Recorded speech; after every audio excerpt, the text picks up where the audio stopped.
All right. For those who are joining just now, welcome to this brand new live stream.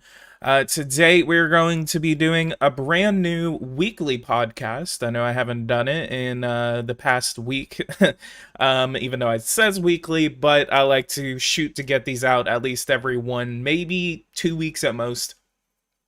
But yeah, today we're going to be joined by America First Politics, and we will discuss why some of you guys have not been able to see his channel. And we are also joined by his friend Entepp. I've actually never discussed anything with Entepp before, so hopefully we get a couple of good opinions out of Entepp this weekly podcast. But again, for those who are joining right now, we got America First Politics in the chat. We also have AP, random dude on the internet, and Entepp Politics channel seems to have entered the ring of fire. So again, thank you for America First and Entepp for joining me today. We're going to have a very lengthy discussion about election predictions. Election predictions in the current day and age is broken, in my opinion. And we are joined today by America First and Entepp, who are also going to be discussing why we feel like that election predictions are broken. And there's a lot of different reasons why. We have a whole list of reasons. And this is going to be the first in a very lengthy discussion that I'm going to be having on this channel about why I think that election predictions are broken and there's an issue with it. So definitely do subscribe to the channel if you haven't. We are going to be, I'm going to try to, what I really want to shoot for is to shoot for it's going to be like a one long video about my opinion and why I think that election predictions is not, I wouldn't even say dead. It's that there's an issue with it. And we're going to get into the beginning of that discussion today. So I'm going to go ahead and introduce Mr. America First and Entepp today. So America First, if you could introduce yourself. Okay. Hello, I'm America First Mapping. Most of a lot of the chat I think knows who I am. I'm pretty much always in the chat during the TPP streams, the political process. But yeah, I've got a smaller election prediction channel, and it was just taken down. So yeah, then now you can introduce Entepp. All right, Entepp, if you could. Hello. I pretty much just do election predictions and election nights on my channel, and that's about it. And we're joined by an election prediction channel. There's nothing against you, Entepp. Well, I'm kind of one. I still do them, but I'm trying to work my way out of that. Yeah, see, that's where I'm gonna kind of try to kick us off in this conversation, is that it's kind of funny because as the years have gone by, I've been following election predictions since maybe late 2017, early 2018. Because it was one of the first times that we ever really saw election prediction, especially whenever it started becoming big, because this was 2018. The midterms were coming up. Trump was president, just got elected president 2 years before, and we were just out of one of the wildest presidential races in history up to that point. I love saying up to that point because, oh boy, we did not know what the hell was about to happen in the next 2 years. But one of the things about it is that, in my experience of following election prediction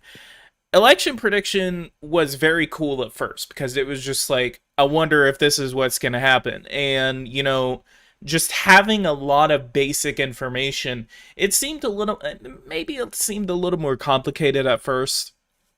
But as the years kind of went by and we started seeing the amount of election prediction channels start to increase, it started to become a watchable content. And then that's really the way I kind of looked at it, is that it's more of a content creator. And a lot of people are going to subscribe to, like, oh, this election is going to go this way because this is how I think it's going to go. And then finding someone that's going to agree with me only makes my argument even better. And we're getting into the type of social interaction now where we're basically only finding resources that agree with our point of view. And that's Yeah. one of the issues that we're running into as a society, is that we have so much information on the internet, online, and our lives are completely starting to become centered around online personas and online uh, channels. Basically, I mean, look at me. I'm making videos of me playing an imaginary politician and running for school board, city council, mayor, Running for and Congress in New Hampshire and running for winning the Congress in New Texas Hampshire and becoming governor of New Hampshire. Like, and governor of Texas. And you lost re-election then on I that lost one. re-election. Damn it! Shut up. Um, but yeah, I mean, but people do like to watch that, and it is a content creator. And then so now we're looking at things about, like, the real life scenario of an election that's coming up: 2018, 2019, 2020, 21, 22. We're talking about every single year we seem to have some sort of election that is being looked at with a microscope by not only political analysts on the mainstream media, but we're looking at it from, YouTube channels that make money off of just predicting where this election is going to go, whether they're right or wrong. So one of the things that we're going to be talking about is, again, this is going to be the beginning of a conversation that I want to have about why election predictions is dead. And this is not, we're talking about election predictions, but this is not a targeted piece toward any specific channel whatsoever. I know what you guys are thinking. You're thinking about Red Eagle Politics. Let's talk elections. Election prediction official. There are countless election prediction channels, and I have dabbled into election predictions, and so if you want to consider it hypocritical because I have done election predictions, I actually stopped right whenever the 2020 election was coming around, because it became this repetitiveness. It became some sort of thing, and I see this so many times on so many channels.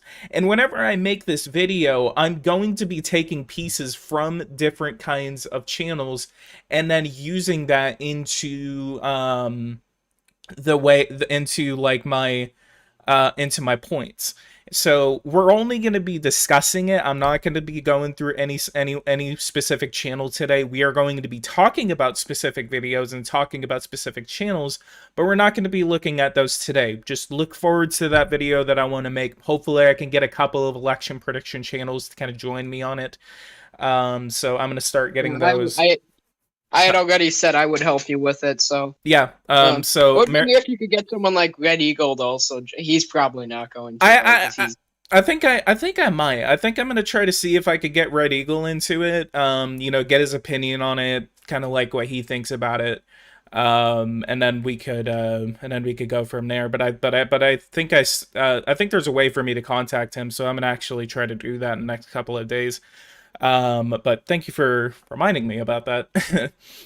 I guess I could maybe discuss why a lot of channels start doing election predictions as someone who does still do some election predictions. I'm trying to work my way out of it. I'm trying to do more stuff like I played. Well, before my channel got taken down, thank you, YouTube. I was doing some more I was playing this one game. What's it called? The Campaign Trail. That's the browser-based game. It's more popular. I was gonna say, a lot of times people do election predictions. They're super easy to make. Like all you gotta do is have YapMS loaded up, and then you just gotta put in 2 candidates and just say, "Oh, who's gonna win?" And if you want to look professional, you can put polls in the background and so on. So Yeah. And let me actually pull Yatmas up right now, and I'm gonna try to get it on to the we're gonna try to get it on my thing. So let's go ahead and do this. So I'm gonna go ahead and make an example for you guys. So let's go ahead and get this set up. I'm gonna go ahead and transition, and then I'm gonna get this. We're gonna go over to do this. Just give me 1 second. Okay. Should have done this a minute ago. yeah, they did finally update YapMS. It was like it wasn't updated for a super long time, but I noticed they finally updated it. So and So 2024 map is right up there. So yeah. So basically, this is how election predictions end up turning out, and there's a lot of election prediction channels that are finally starting to realize that election predictions is kind of like a I think I don't know about, well, actually, yeah. So like two of the biggest channels that again, we're all thinking about it. I'm thinking about it. America First is thinking about it. Chat's thinking about it. We're talking about like Red Eagle and Let's Talk Elections. Both of them have actually finally kind of started to realize that election prediction is not really a dying breed, but it's not supposed to be that primary content. And then so this ends up being how election predictions end up turning out. So we say, okay, so these states are going to go blue, these states are going to go blue, and then blue, District 1's going to go blue, at large is going to go blue, and then Illinois, Bloom, and then you say all of these states are going to go red, and I'm going to actually say that these are going to be the battleground states. So let's, South Carolina, Montana, Idaho, Indiana, Alaska in some cases, Utah. Let's go ahead and so then I could leave all of these as battlegrounds. Actually, let's what was Utah battleground? Yeah, Utah's a battleground. So then you end up having these kinds of maps, and then it's just like, oh, so and actually, let me make this map is very biased. You have South Carolina as a red state. It's actually a toss-up. Exactly. So so then I could say, like, Texas is a battleground state because of the how much it has been trending blue over the past election cycles.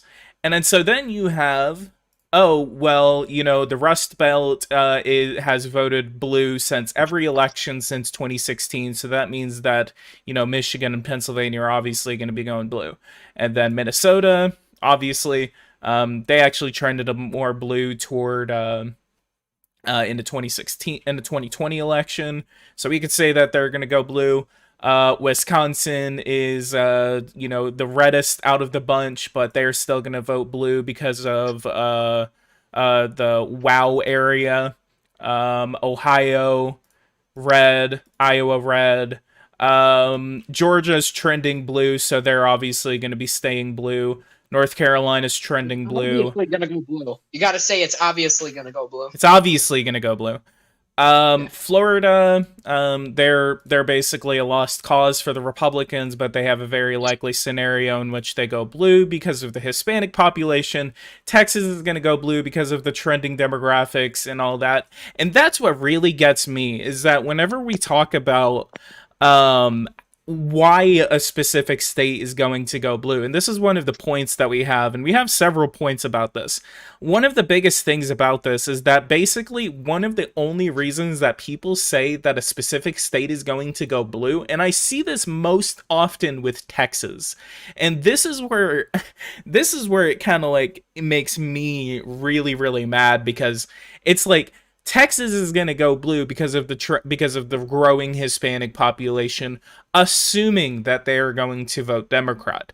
And I actually was saying this, and I actually have several people that could back me up on this, and I told them this before this election was going to happen in 2020. And I would have to go through my videos to see if I actually said this, but I told everyone that the 2020 election is going to be the first election in a very long time in which that white people were going to flock away from the Republican Party, white suburbanites, white people, white women in the suburbs, all of them were going to be flocking from the Republican Party because they don't want to be identified as racist for voting for Donald Trump. But then Hispanics, blacks, in some cases women, those demographics were going to be trending toward the Republican Party because of how they have been treated over the past couple of years. They have basically been saying, and look at me, this is exactly what I'm talking about, is that I'm making an assumption of an entire demographic just because of trends, of polls, of everything, because the media right now is basically wanting to get every single aspect undercover of making sure whether it's going to go their way or the highway. And then they basically are just saying, these polls say this, and then we are going to make an assumption and say, well, this is what they have. And then that's whenever it comes to election predictions. Election prediction channels have no information like that. They are not taking polls whatsoever. Red Eagle Politics, Let's Talk Elections. I mean, if they are actually personally taking polls or buying polls and then taking them in the specific states that they are discussing and then using that as their information, then that is a different story. I mean, if I am wrong, if someone does know whether they are doing that, at least I don't have that information. But that's whenever it's like some channels don't focus enough on the polls, and some of them focus too much on the polls. Yeah. Well, yeah, like LTE was saying, the House race was over. He had basically. Oh, okay. Oh, yeah. I know we weren't supposed to use, but I've got stuff with Red Eagle. But I just wanted to point out, like, the last week of the election, he said the House race was over, and there was a 0% chance Republicans would even get in a shot of taking back the House. He had said that because of the polls, like a week before the election. And that's the other thing is the amount of time that these channels are giving themselves to predict a specific election. I mean, 10 years ago, or not 10 years ago, whenever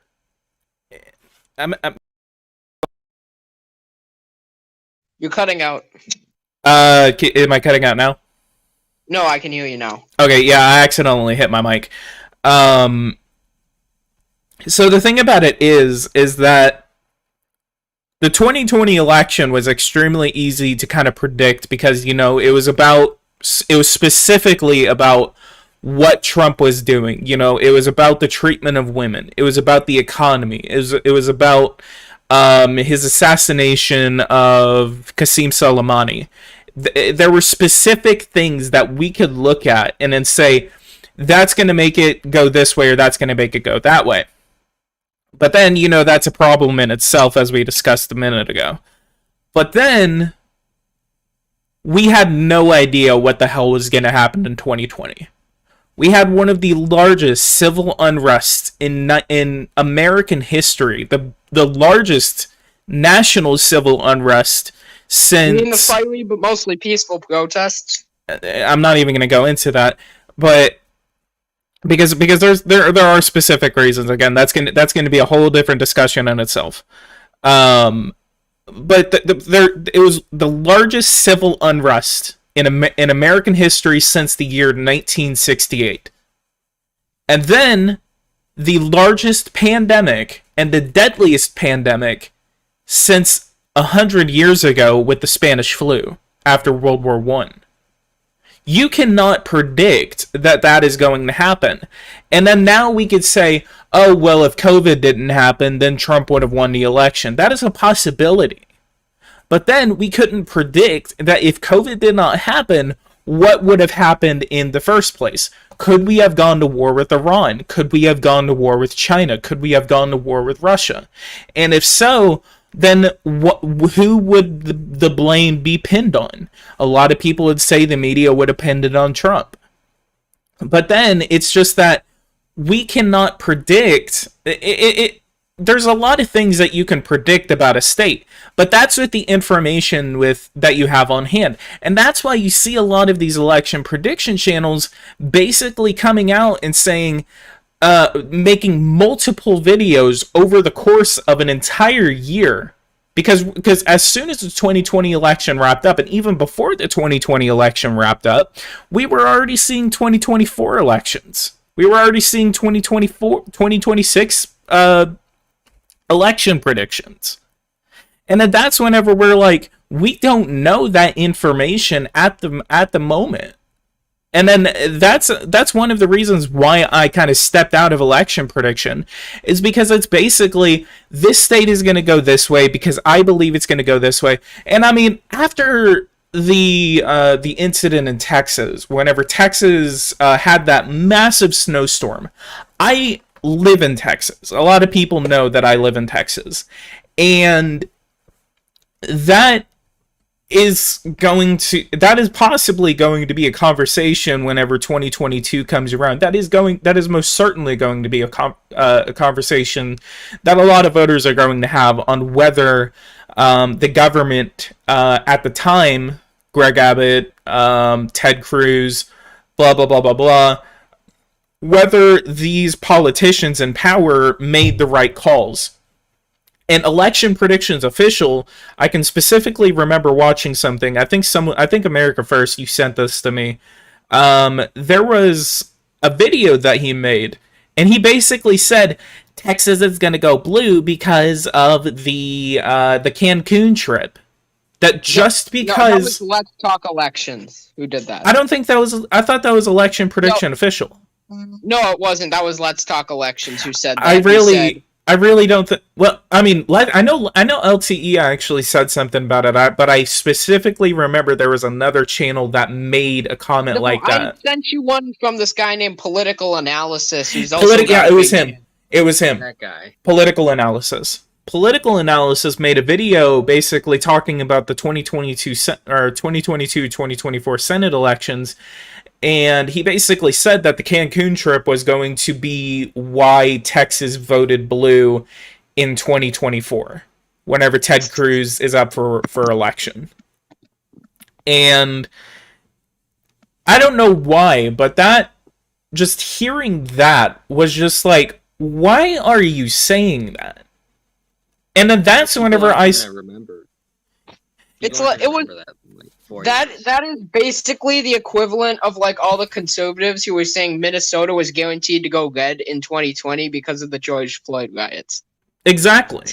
It's basically like oh, well, bad incident happens and people, because as a voter, what is Ted Cruz going to Cancun during? I mean, yes, it was a bad decision, and he even admitted that it was a bad decision on his part. And it was just like, I mean, all of this is happening. Let's go ahead and just get out for a couple of days. He said literally the moment the plane landed in Cancun, he was just like, this was a horrible idea. And the thing about it is just like, as a voter, even if you keep, the more that you kind of like hammer something down and say, remember this incident, and then if you keep hammering it down and then say, like, remember that this guy left 4 years ago for a trip to Cancun while you guys were suffering in the snow. But then it's like, other than that, why should that make me vote for a specific person just because of that? But then, I'll also kind of talk about that. Like stuff like that maybe would have had an effect like 60 years ago, but America is at the point of polarization now where someone going on a plane trip to Mexico doing a freezing thing, that's not going to cause this red state to shift blue. yeah, and then that's and I actually liked what you said, is that it's basically a it's kind of like, oh well, this state is going to go or Minnesota is going to go red because of the George Floyd riots, because no one likes rioting. Obviously that was wrong, because there was a lot of people in places like Hennepin County, and Minneapolis, St. Paul, those suburbs that surround those areas, and they basically didn't. They kind of like just also didn't trust Trump, and then the only way to really win in places like Minnesota is to get that either to turnout down or eat away at the vote in those areas, and that didn't happen in 2020. And there was a couple of election prediction channels. Real American was basically saying right before the 2020 election that Nevada was going to go red, Minnesota was going to go red, Wisconsin, Michigan, Pennsylvania, all of those were going to go red. And a lot of us were wrong. I mean, there was not a single election prediction channel that I saw that was basically nearly on point. Election predictions official was right on everything except Georgia and Nebraska second. He was the best. There was one guy in my Discord channel that basically got it so on point. The only states that he got wrong was Georgia and North Carolina. He basically got him flipped. Because if he basically, because he said that he said that Georgia was going to go. Yeah, I think that was it, is that he basically got Georgia and North Carolina flipped. And I even kind of like sent it to him, and I said like, hey, dude, you got this like on freaking point. And I mean, he doesn't even have an election prediction channel. That was just a random prediction that was in my Discord server. There was one guy who got every state right. I'm gonna send it. Oh, it was the guy from that crystal ball thing. No, but he said Trump would win Maine at large. He got that wrong. That was it. Well, I think that was a mistake because he had both congressional districts blue. One of the other issues that we could actually discuss about is the repetitiveness of channels like election predictions. Like it's basically about like they pump out like so many election videos every week, and then I mean it even spawned back in like 2017 2018 into this whole like election night fiasco, where a lot of people were basically doing imaginary election nights. And again, I mean, that specifically was more of a content creating basis, because a lot of people like to imagine things. A lot of people like to do that. I mean, I specifically would love to see, Chris Rock win an election. And so I'm glad that I have the ability to go on YouTube and watch, Chris Rock or a cheeseburger on Let's Talk Elections win an election. Those are specifically my favorite. Hey, I love those alternate election nights. I can say, as someone who's made those, they take a very long time to make, especially if you. So like here's the thing, like in my comments people are always like, I kind of find this dumb one in my comments, people are like, do this election night, and it's hard to explain that I can't just make these like in an hour. They take time to make. I know. I had a specific person who basically and it became a what do you call it, an inside joke between us, He would come on my channel and he would spam 270, 270, 270, 270, and it even became an inside joke between me and Red Eagle and a couple other people, mainly just because of just kind of like how funny it was, and and then he would basically like come into the middle of my streams while I would be, like playing like Power and Revolution or the Political Process. I think, maybe not Political Process. That was I think that was way before that. But he would come in and he would basically say like, "Hey, like do an election night, do an election night, do an election night," and I'm just like, "Hey, you can't really like step in here and tell me to do that." Was it that? There's this guy who always comments. Was it this JJ Holmes guy? Yeah, I'm not gonna name names, but Because that's the guy who always comments on me and Entepp's videos. does he do it now? Yeah, he still does. Basically every video. He hasn't found my new channel yet, though. I haven't seen him in a hot minute, honestly. He probably unsubscribed to me because like I had to mute him because he was spamming 270. But it's like, I don't know. I mean, I don't have an issue with it. It's just like I'm not even specifically talking about him. I'm talking about just like and I mean, at least with election nights in general, sometimes I like to watch them. I think they're kind of fun to watch, especially if they're very well made. I've tried to make one a couple of times, and I don't know. It's just Yeah. Well, if you want to make one, I've got a good template I can send you. I'll have if you to want to make one. I'll have to try. Yeah, me sitting here taking craps on election predictions, and I'm about to make a freaking election night. Entepp's first election night wasn't the best. And the other thing, and I don't think I put this down as a note, but basically, one of the other things about election prediction is the audience. And this is not specifically against any specific person. It's a collective effort. Because whenever you work in a group, whenever you're in a comment section, it's very easy to start thinking differently than you already do, just because of how the rest of that comment section is. And this is going to kind of like extend into like the fan base of election prediction, and it's going to extend into the fan base, and it's also going to extend into the audience that watches these videos. And the audience of election prediction channels, I honestly, I've never seen something more toxic. Because toxicity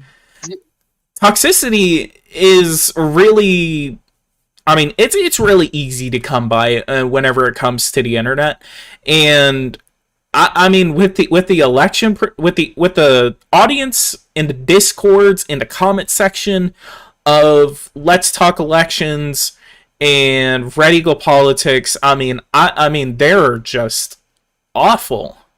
And yeah, Red Eagle's audience, I some of them comment on my videos. They just, after a while, they're always the ones saying in the comment section, saying, "No, Minnesota didn't go blue in 2020," and like they're the types of people who will say that fraud decided Minnesota in 2020. They'll say Trump won That'll say Trump won Oregon and Colorado. They're the type Trump of people. also won DC. It was totally stolen. Trump won DC. yeah, DC was stolen from us, guys. And yeah, I really do not want to talk about election fraud on this, because that's a very easy way to get taken down. Like, even talking about it at all, like it's literally censorship in various different ways. Stop saying that in my comment section. You're gonna get me taken down. So if I lose my channel just because you lose yours, that's a murder-suicide, and I'm going to beat your fucking ass. Everyone was putting that in chat when you were doing your TPP live stream and you beat the Republican in Texas.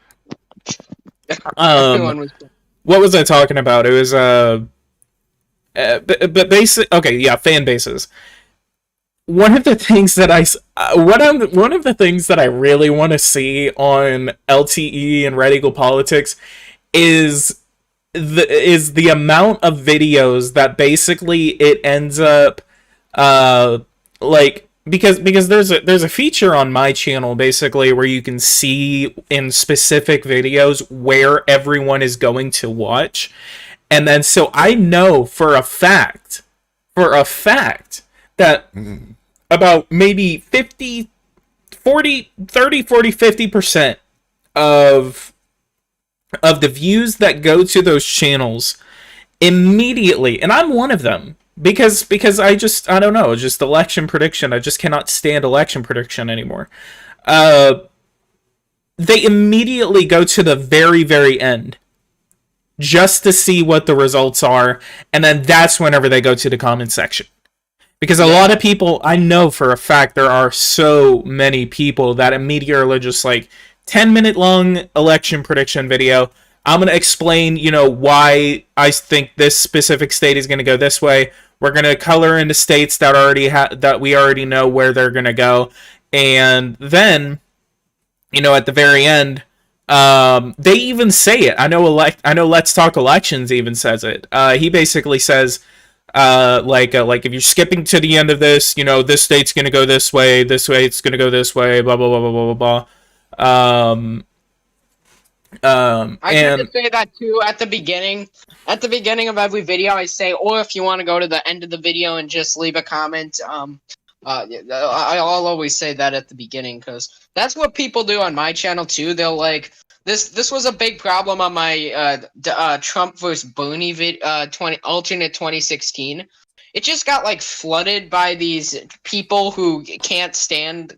I don't know what, they just got flooded. They completely disliked the video, and I tried explaining. They were thinking, I don't even know. Like some of these people just, and I'll talk about like Red Eagle's audience is just like this, but with states, like people like but they were saying Bernie would have made West Virginia competitive and Kentucky competitive in my comment section.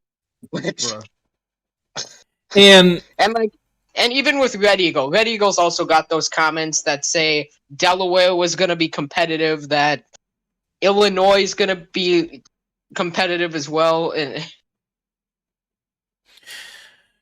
and the other thing is that and I even made a couple of videos a couple of years ago where it was basically, and I know America First has seen these, but if the chat has not seen these, basically a couple of years ago, whenever LTE was kind of like starting to grow, I made a couple of meme videos where basically the video is called, quote, "Let's Talk Elections is biased," and then so I say, "Let's Talk Elections is biased. Oh, let's look at the comment section." And then that video has nearly like 3,500 views, mainly from Let's Talk Election viewers, because there's more dislikes than likes. There's like over 100 likes on it, and then less than 100 more than 100 dislikes, and less than 100 likes. And there was another one that you had made. It was the election. What was it? It was election. I forgot what it was. It was the LTE election prediction you made. It was like a joke prediction, and like everyone in the comments, you had like 90 dislikes to 60 likes. Yeah, and they were saying you were salty over something. I think that was on the. No, yeah, actually, it was on the other one. And a lot of people were even saying, like, there was a lot of comments in there that were basically saying, oh, someone's salty, or someone's upset, or something like that. And I'm just like, and I comment back, like, 3 years later, and I'm like, dude, can you not take a fucking joke? Like, this is a joke. It was a meme. Like, can you not tell? If you make a video at all making fun of LTE, you're gonna get bladed with dislikes. Yeah, because he's got like this online army that just anyone who ever criticizes LTE is immediately completely And Red Eagle's kind of got that too, but not as much. But yeah. I mean, Red Eagle even had to apologize to me personally just because of how toxic his followers were being to me, because they started to target me like about a year ago.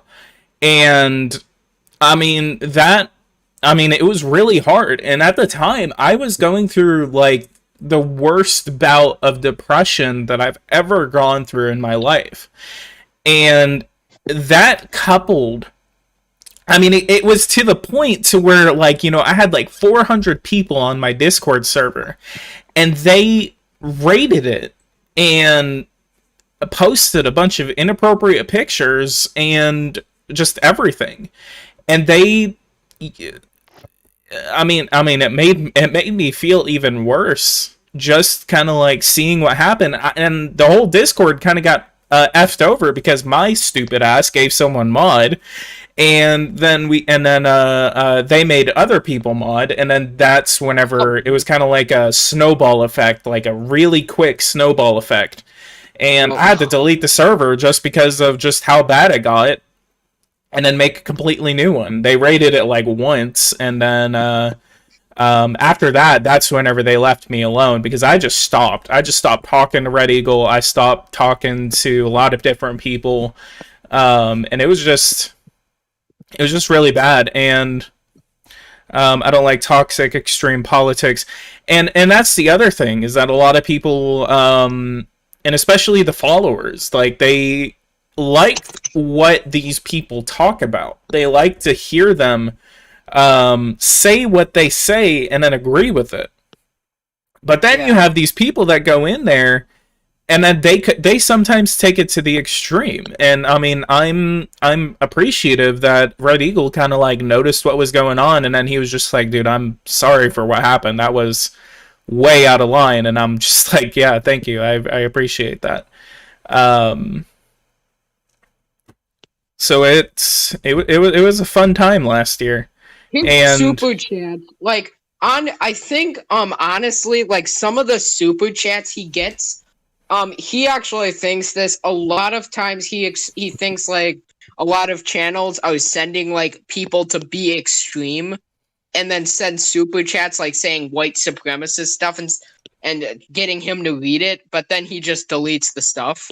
And he's saying like that's what people are doing on, like, if you look at his like live streams, which there's just tons of people who just put like white supremacist things like in super chats, so, trying to get him to read it, but then he'll just delete it and stuff, and they're obviously trolls and stuff, and he'll just delete the messages. Yeah. And then, but then like people from like LTE will like show, whoa, look, this person was in Red Eagle's comment section, which shows that he is a white supremacist or whatever. So, and the thing about Red Eagle now is that with Red Eagle has actually gotten a little bit better. And the reason I say that is because with Red Eagle, I don't know if LTE does any sort of podcasting. I don't know if he actually has discussions a lot of different times. Well, I don't think he really does, because Red Eagle mostly does it because he's open about his bias. LTE really isn't, so he can't really do like stuff where he debates politics and stuff. But Red Eagle can, because he's openly like political. So that's more the reason. Yeah. And see, that's one of the biggest things, is that, you're becoming a political channel, and then you're not, having... And I would probably watch some of LTE's podcasts if he actually had podcasts, but he doesn't. And I think... I would honestly watch him more if he, like, just admitted he was left-wing. Yeah, see, that's the other thing. That is the other thing about LTE, and I want to keep talking about Red Eagle in a second, so make sure to remind me if I don't. Okay. And Entepp, I'm totally sorry if you want to say anything. If you want to say anything, please interject. No, it's fine. He's just listening. Anyway, but with LTE, and this was really frustrating whenever he first started to become big, is that he basically powered himself off of I'm a Republican. This is not my Republican Party. He was basically one of those people who was just like, and I'll have a conversation because I identify as a Republican. I identify as this and that. But absolutely, I do not agree with what LTE says as someone who kind of thinks similar to him, but I don't know. Anyway, what I'm going to say is that with LTE, he basically says, I'm a Republican, I'm this, I'm that. So then, he's basically a Larry Hogan Republican. And for those who don't know, Larry Hogan is the governor of Maryland. He refused to vote for Trump, and he wrote in Ronald Reagan in 2020. Who? Larry Hogan. Really? Yeah. That makes me hate Larry Hogan even more. But then it's like, at first, and I don't hear him say this anymore. Again, the other reason why I don't hear him say it is because I don't watch him. With LTE at first, he was basically saying, I'm a Republican. This is not my Republican Party. And then, we were seeing a lot of that, in the 2016 election, and everything. And there was a lot of Republicans. I forgot the name of that lady. She was on CNN, and she said that she was a Republican at first. And I think she was Carly Fiorina, the CEO. Not Carly Fiorina. It was a CNN correspondent. She's the Hispanic lady who's a Republican, Navarro. I'm forgetting her first name, but her last name is Navarro. But that was basically just one of the things saying, like, I cannot be biased against Republicans because I am a Republican. And then it just kind of started becoming more prevalent, like, as he made more and more videos. Are you really a Republican? And then I actually face this kind of criticism too, because I live in Texas, and I have a lot of people that basically come to me and say, how can you be a Republican because you think socially liberal on a lot of different aspects? In some ways, it's kind of like, I kind of compare it to how I feel sympathy toward the Black Lives Matter movement, but I don't like the direction that they're going in. And that's the same thing with the Democratic Party and a lot of these left-wing parties, is that they're going into a direction that I absolutely do not like. And there's just a lot of things about the Republican Party, and I think the Republican Party is starting to become a better party than they were about 10 years ago. Because I kind of get that too. Whenever I'm on Discord, people always call me a fake conservative because I'm more left wing on some economic issues. Yeah, and I get a lot of flack too, and mostly from liberals. Because it's basically like you can think like me, because you're a rhino. I've been called a rhino, except not really by Republicans. I have yet to be called a rhino by a Republican, but the thing is that's the fun thing about calling people rhinos now, is it really depends on which side of the Republican Party that you're on, because there's two specific sides of the Republican Party. We're talking about the Reagan-Bush coalition, and then we're talking about the Trump coalition. So, and the Trump coalition is starting to become very prevalent now, and I was saying, like, this is going to be the new Republican Party, and specifically, at least for me, I actually do like the direction that the Republicans are going in some aspects. That's kind of what I had said. I had said the Republican Party in the future is going to become more socially conservative and economically more left-wing, and the Democrats are going to become more economically center-right and very socially liberal party. Yeah, and going back to Red Eagle politics, with Red Eagle, at least from what I could see, is that he's getting a little bit better on a lot of things, because it's not about election prediction anymore. He was basically in the beginning of 2019, whenever Red Eagle first became a thing, a lot of people started to notice. It was like it was like yin and yang. It was a liberal channel, Let's Talk Elections, and then a right wing Trump channel, Red Eagle Politics, and When both he of had them. started, he had called them. He said basically when he started, he was more of what he uses the term boomercon basically, which means basically he was conservative on every single issue and basically just repeated whatever Republican politicians said. Like if you go back to his channel, that's more what it's not really America first and it's not really the Reagan Bush. It's like in the middle. Like they're very pro Trump, but like the second Trump is done, they'll just move on to the next candidate. Yeah, and Red Eagle, I mean, he's way more of a commentator channel now. He's more of a current events, kind of like, having these streams every other night. And I actually kind of like I like to listen in on what he's saying because I mean, there's a couple of things that I can agree with him on, and then there's plenty of things that I could disagree with him on. Yeah, I saw you were in the chat one of the other days. Yeah, I think a few weeks. Yeah, I like to donate $2.70 to him every now and then. Oh, but yeah, like he got like an $800 super chat the other day. Really? Yeah. Man, I wish I could get that. If anyone wants to donate $270 to me, go ahead and start getting those donations rolling in if we can. But now, let me go ahead and pause right here, guys. Let's go ahead and leave a like on this video. Subscribe to the channel if you are new. If you guys want to see more content like this, do hit that subscribe button and hit the bell notification icon so you can know whenever I go live.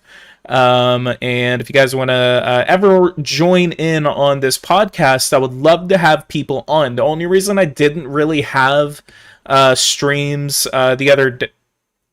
So I thought my mic cut off. The only reason I didn't have streams, in the past couple of weeks is because I really didn't have anyone on. Whoa, PG, you're starting to sound like a beggar. Sorry, that's what YouTube is. Donate to me. Come on, just do it. Just do it. I'm just kidding. Now that sounds like begging. But anyway, but.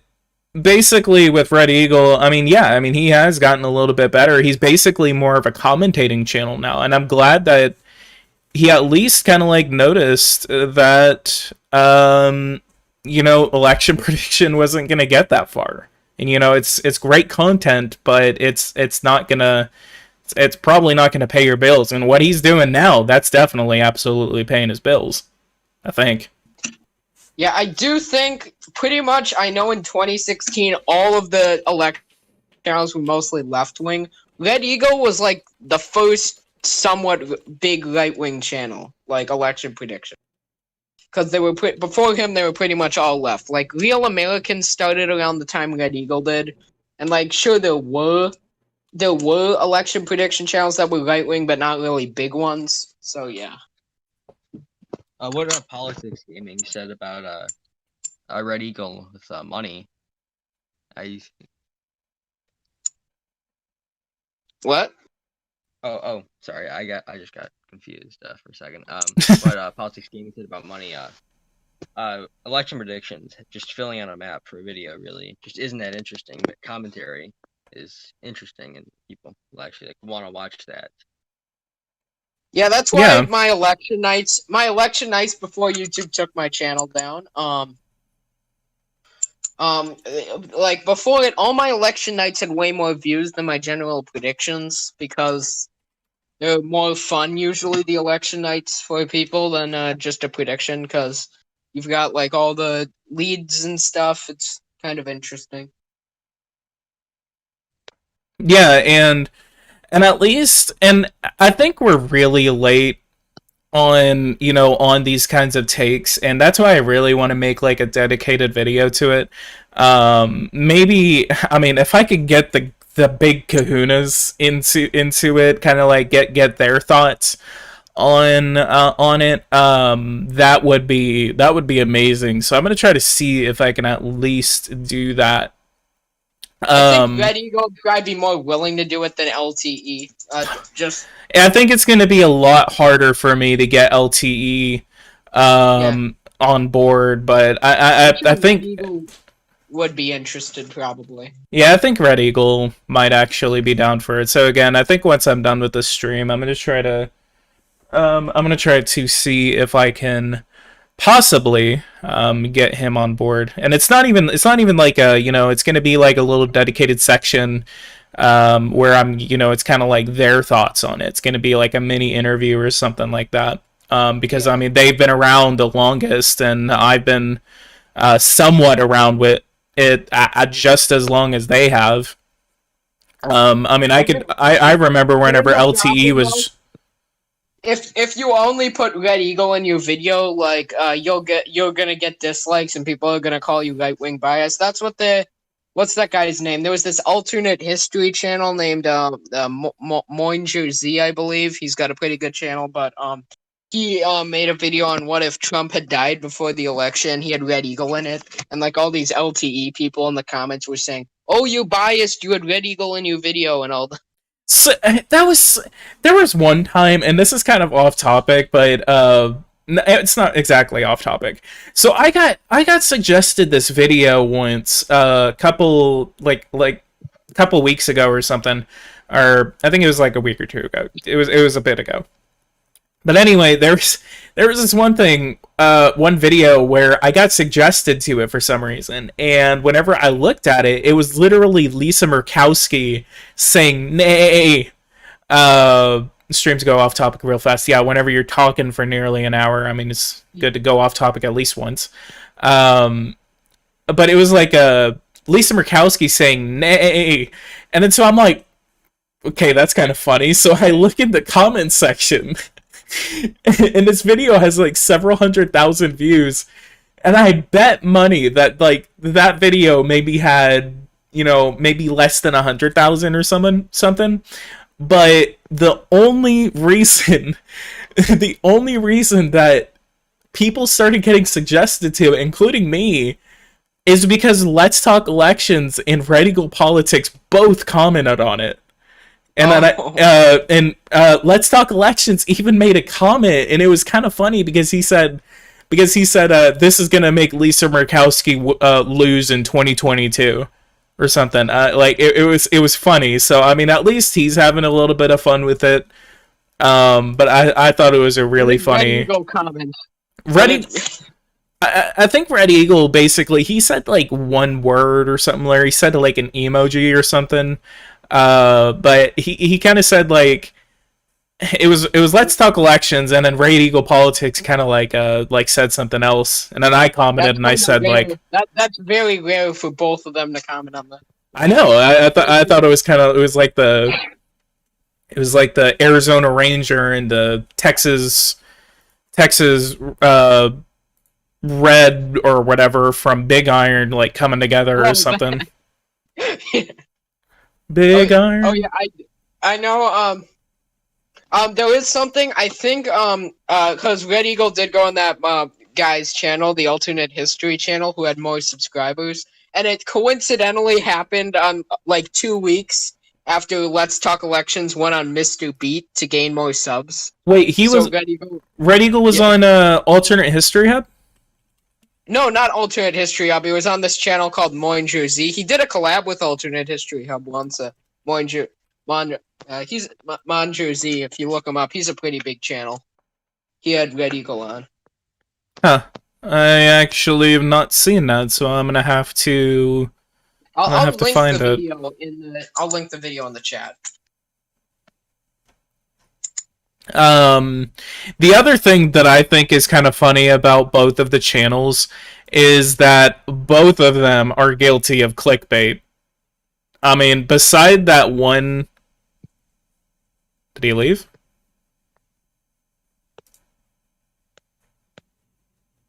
Oh, yeah. Oh, that sucks. Trying to see what happened. Oh, okay, so he returned. Yeah, I don't know what happened. It just kicked me out for some reason. Okay. I was just like, where'd he go? I don't know. I do like Mr. Beat. I actually like Mr. Beat too. At least he kind of admits whenever he's being biased or something like that. But mostly, I really liked his election history video series. But the other one of the other things about LTE and Red Eagle and a lot of these other channels, it's always about thumbnails. It's always about that, and Yeah. they're absolutely every single one of them is guilty of clickbait because it's always like this is gonna be like the best case scenario for Donald Trump, and it like shows like all blue or all red or something like that. Like it's I noticed Red Eagle before the election, his thumbnails were very basic, but then after the election, he tried getting like catchy thumbnails. yeah, I mean at least as like a year ago, it was literally like a white background with black text I've gotta and then go. like I'll be right back in like 2 minutes. okay. I'm getting a call. Entepp, do you have anything to talk about? Not right now. Okay. Yeah, you gotta leave me. I'm just kidding. Alright, let's look to see what other points that I have.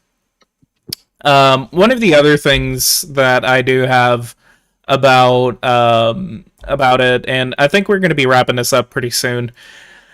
One of the last points that we have, because we've already talked about repetitiveness, I think another one is that there's no middle channel. I don't think I've ever seen, and I think we had a discussion about this earlier, there's not really a middle channel in terms of, unbiased election predictions. I mean, there's already a channel called Unbiased Election Predictions because, that's absolutely what a lot of people are looking for. But, I mean, even a lot of people can say that, Yeah, that even he's definitely biased to the left, but he's definitely way more unbiased than most of the election predictions official also is. But UEP's pretty good. He said people are calling him right wing after he said that Trump would narrowly beat Kamala Harris. But and the thing about him I like is he's willing to not just say whatever his subscribers want. He'll actually see, that's the other thing, and I think LTE and Red Eagle are definitely guilty of this, is because their subscriber bases, and again, that kind of extends back into fan bases, is that they basically are somewhat only saying what their fan bases want them to say, and it's really hard to see how they kind of like actually feel about certain topics, is because are you saying that because your fan base wants you to say that, or are you saying that because of you actually think that? And that's at least why I think that Red Eagle Politics going into commentary and actually doing podcasts and talking about these things actually does help. LTE, again, if I'm wrong, please tell me. If LTE has a podcast, I would love to listen to his podcast. Live streams or. But he rarely ever does that. He's basically only sticking to making videos and all of that. He did an election night stream. I didn't watch that because I don't know. It was a soup. I know he did an election night stream. I wonder what that was like. If he gave his opinion on anything, I don't know. I think I remember. I actually don't know because I was watching or I was streaming myself. Like I was doing my own election night stream. So like every time there's an election coming around, I always usually at least try to stream. Someone thought, because DC Perspective joined Red Eagle stream, like 2 nights ago, and someone thought DC Perspective was and you were the same person. Someone thought DC and Politics Gaming were the same person on his stream. DC and Politics Gaming? Yeah. Who's Politics Gaming? I'm just kidding. Yeah. They said you and DC were the same person. Yeah, they're gonna That's get good. real confused whenever I do another stream of DC later on this month. Yeah. And then there was this one super chat a while ago which they had said, I think Entepp might remember this, but they had said John Doyle is a neocon in chat. See, that's the other thing is that again, I mean, we're talking about fan bases here. We're talking about just people. A lot of people say like if you make one state wrong, and I mean again, I'm somewhat guilty of getting upset whenever I see a specific state go a certain way because I'm like, why do you say that? Do you live here? Do you know what the hell's going on the ground? Like what? Where are you getting your sources from? Like, do you have people that live here? Well, because, and that's the other thing is that they probably say that they do, and they have maybe like half a dozen people in various parts of the state, and that's exactly where polling goes wrong. Is because you're polling specific people in, I mean, God knows where, and you don't know the life that they have had, and there are very specific things that have formed their opinions. So I mean, and this kind of like extends out into polling. We need a better way to poll. We need a better way to really kind of like assess where these elections are going to go, because if you're basically only saying that this election is going to go this way just because two people from major cities tell you that it's going to go that way. And I mean, Red Eagle Politics actually even reached out to me a couple of times and had said, like, what's it looking like in Texas? And I mean, I even told him, like, I mean, North Texas seems pretty pro-Trump,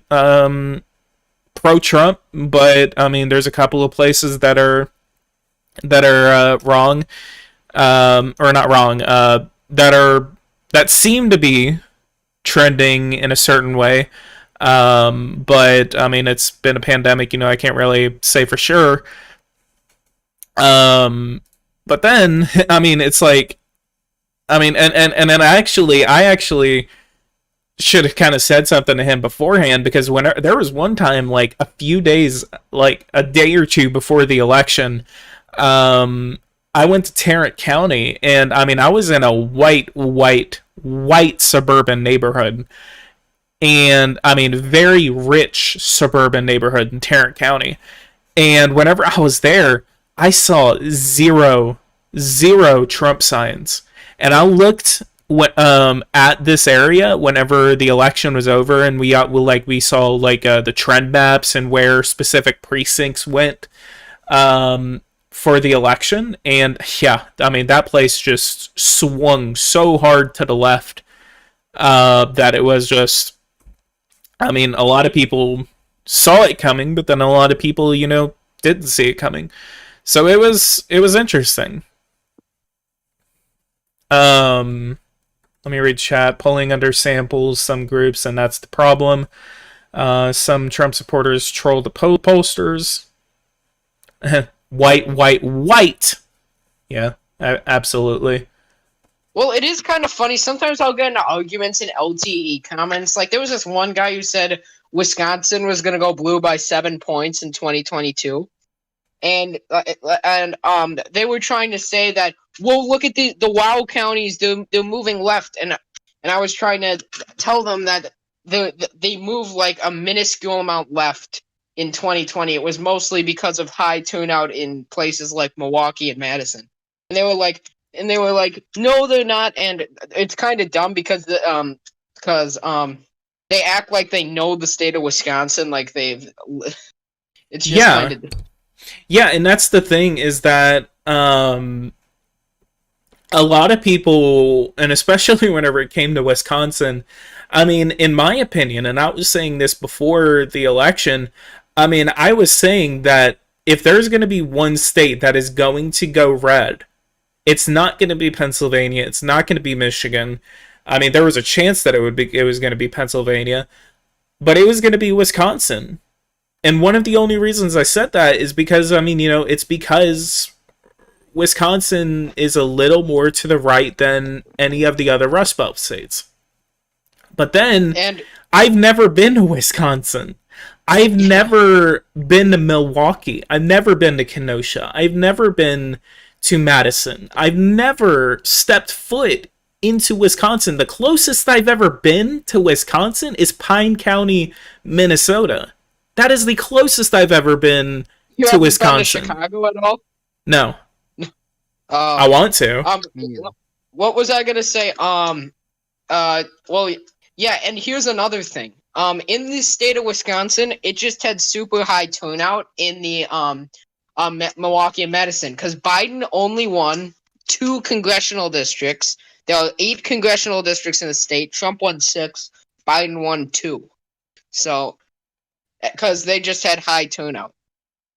Yeah, and I mean, it was a high turnout election. And turnout, I think, is usually pretty high in Wisconsin, isn't it? Yeah, I'm not really sure. I'll check. I don't know, but I know like Trump did make the state fairly competitive. Like it was in 2012, it was a likely Democrat state, especially Wisconsin's third. Like that is a huge shift in American politics. The closest Like it is. Wisconsin was beforehand. I mean, it was about within the same margin in 2020 as it was in 2004. Yeah. And what was the thing?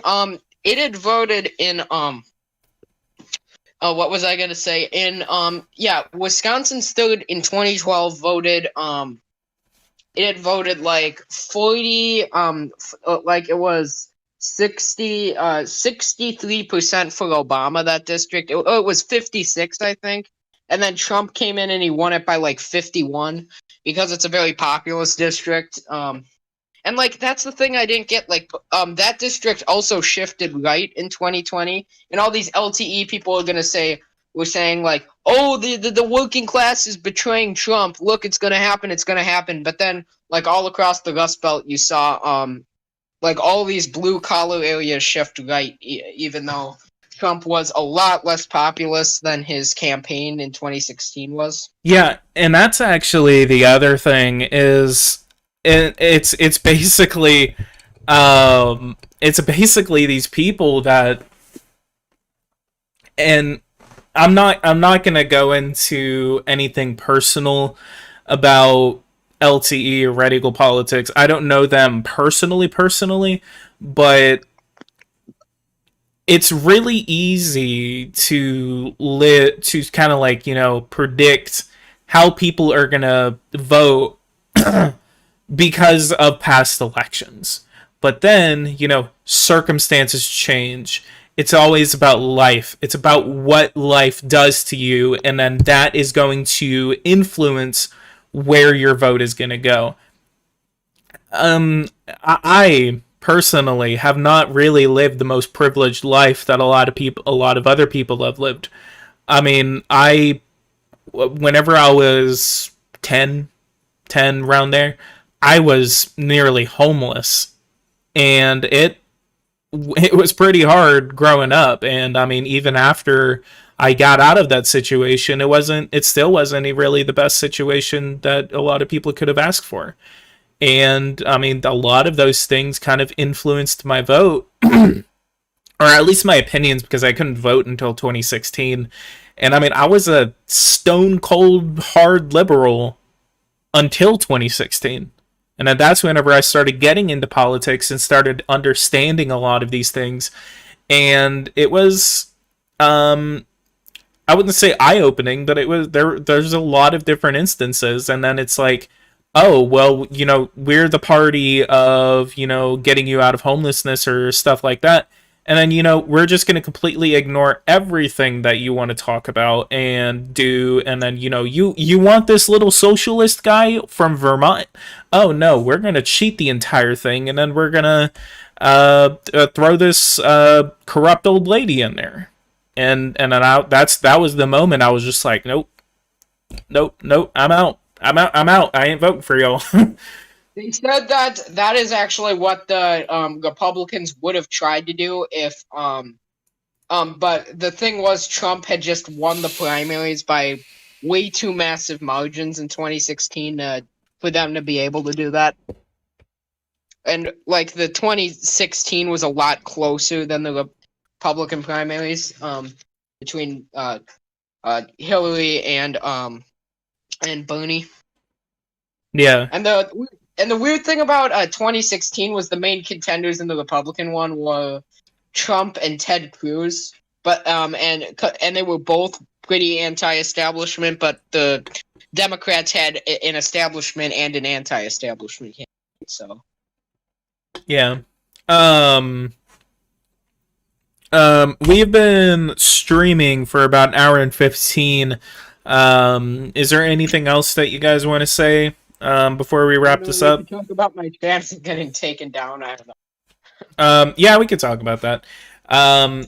Do you know why they took down your channel? Well, no, they said I was too young for some reason. So even though like you have to be 13 and I'm 14 for it, so I didn't know. I know LTE did a face reel on his old channel. He was like 14, and that got taken down. Oh boy. No, that's what at least I remember. I think he said. What political channels can't do? Political. I'm not really sure. Oh, what? Go ahead. I said political channels can't do face reveals anymore. Well, no, I had actually the live streams had gotten taken down randomly, and then so I was just doing it, and then one night I just get this thing that says your account has been suspended for violating the terms of service. Take a. I every day I wake up, I always kind of like have this thought like my channel better not have been taken down. Like I don't know. I just see all this stuff about getting. I see all this stuff getting taken down, and a lot of this discussion about. But the weird thing I find kind of dumb is like there's these toy review channels with like millions of subs, and like they show like these little kids' faces in the thumbnails. And my channel had just reached 200 subs, and I never show my face. I just do election predictions. And then my channel gets taken down, which... It's censorship! Ah! Well, no, that's not... It's just I find it kind of funny. It's kind of... it's stupid. I don't... is there any way for you to appeal it? Have you tried to appeal it? I didn't want to. Like, it's super hard to appeal it. You have to, like, give them your street address and a bunch of... You have to give them, like, credit card information and all this stuff. It's... I just thought I may as well start my own another channel. Just... Yeah, but I mean, Discord with 80 people. I already have a Discord with 80 people, so I'm probably able to grow it back pretty quick. Yeah, I'll make sure to give you some shout-outs just to make sure that you can get back to your former glory. Yeah. We're at at the moment we're at 34 subs, so help us get back to 100. So yeah, but if that's it, I could go ahead and wrap this up. Yep. But I want to thank y'all for joining, and this is a really productive conversation. Chat was actually really kind of what do you call it? Kind of like a level-headed, I guess. Every other stream, they're not level-headed, and then some streams, they're just kind of like, you know, a part of the conversation. So I do appreciate chat having a really good hand into this conversation. But I do want to make a future video, like it's going to be a video instead of a live stream, about, you know, election predictions, and hopefully I'm going to be able to get a couple of different that'd be cool if you could get Red Eagle to do it. Yeah, I want to try to get Red Eagle election predictions official, some of the larger channels in, and just kind of like get their opinion, ask them a couple of questions. AFM, I'm actually going to get with you, and then we could actually formulate some questions that I could actually ask them. That way I'm a little more direct and everything. But anyway, you can send me the script after if you want. Yeah, I could attach you to it, so I'll do that once this is done. But I'll go ahead and mute myself real quick, and I'll be back in the call after I end the stream, but I'll go ahead and wrap the stream up real quick. Okay, goodbye. See you. Alright, For those who are watching this right now, go ahead and leave a like, subscribe to the channel if you are new. Guys, if you want to see more content like this, hit that bell notification icon if you want to see more videos like this. So again, EVs are okay, just like mine. Yeah, same. Not really the best. But all right, I will see you guys in the next one. Make sure to watch out for that problem with election prediction video that I'm going to make in the future, and I will let you guys know if that is going to go ahead. I'm going to try to see if I can get a couple of people on, especially Red Eagle, see what he thinks, and then I will let you guys know. Thank you guys so much for watching this live stream, and I'll try to do another one next week. Hopefully we're going to be having DC Perspective on again, so look forward to having to another podcast like this, where DC Perspective will be joining us again. So we're going to be scheduling that. So again, leave a like, subscribe to the channel if you are new, and I'll see you guys in the next one. Thank you guys so much for watching, and take care.